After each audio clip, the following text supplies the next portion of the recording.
Myanmar style sticky rice or glutinous rice, and also we'll be showing you how to make side dishes that will go really well with it. It will be so much fun. Let's go!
fried shrimp, and chayote tempura. If you never tried this exotic meal, you should do so because it's not that difficult to make, it's unique, and it's super tasty.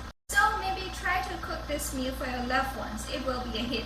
That's it for today. Thank you so much for watching our video. I hope you like it. If you do, please hit the like button and also subscribe to our channel if you haven't already. Stay safe.